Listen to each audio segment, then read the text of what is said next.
नमस्कार दोस्तों।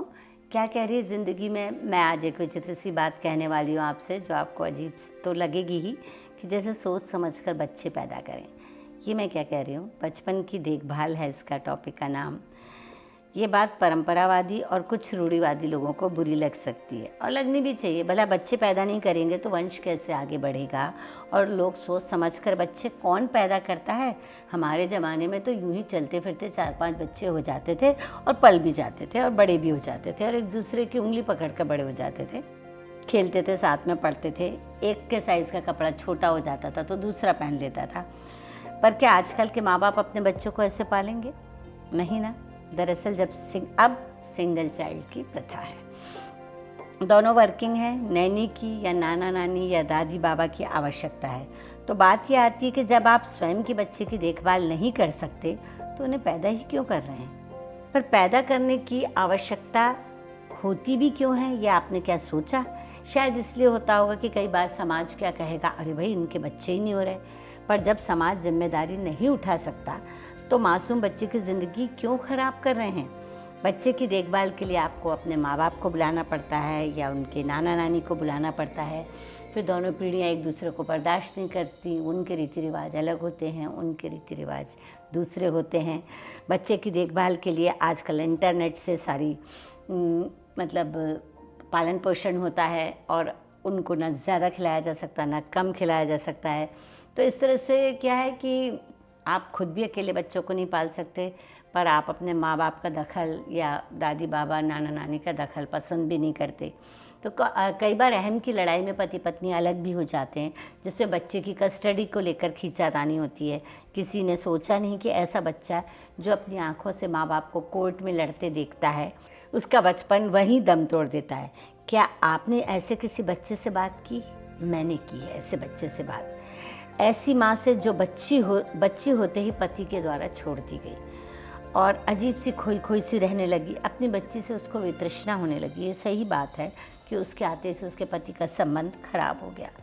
बच्ची को उसकी नानी देख रही थी, क्योंकि माँ को बार बार पैनिक अटैक आते थे और कहीं वो बच्ची को चोट ना पहुँचा दे।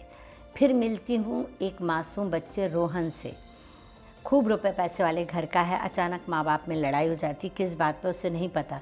दोनों जब उससे पूछते हैं कि बेटा तू किसके साथ रहेगा, तो वो कहता है दोनों के। पहले तो वो इससे मजाक समझता रहा, पर जब कोर्ट में खींचातानी होने लगी और उससे भी जाना पड़ा तो वो कुछ नहीं बोलता, और वो चुपचाप माँ के सुपुर्द कर दिया गया।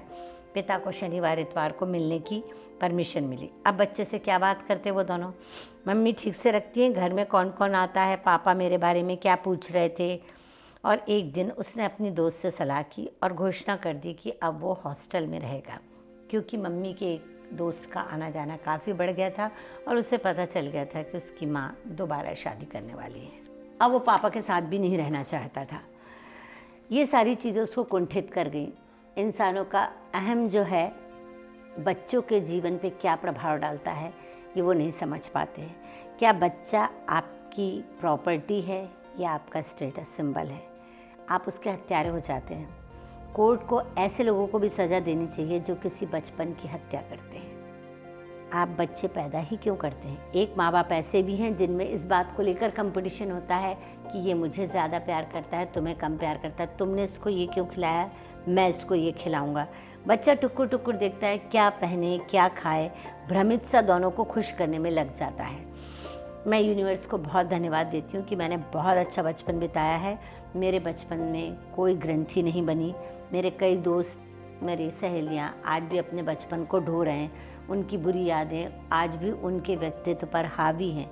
अनुभव से मैंने यही सीखा कि एक इंसान की सफल ज़िंदगी उसके सफल बचपन पर निर्भर करती है। माँ बाप कुछ समय आपकी मदद कर सकते हैं, उनका थकता शरीर अब आपके बच्चों को नहीं संभाल पाता। इस बारे में ज़रूर सोचना। वो मदद तो करेंगे पर वो एक हद तक कर सकते हैं, पर आप उनकी मर्ज़ी के बगैर उनको खिला नहीं सकते, सुला नहीं सकते। तो ज़बरदस्ती नाना नानी दादा दादी बनने के शौक़ को क्यों आप मुसीबत मोल लेते हैं? ये निर्णय अपने बच्चों पर छोड़ दीजिए कि जब वो शिद्दत के साथ बच्चे की आवश्यकता महसूस करेंगे।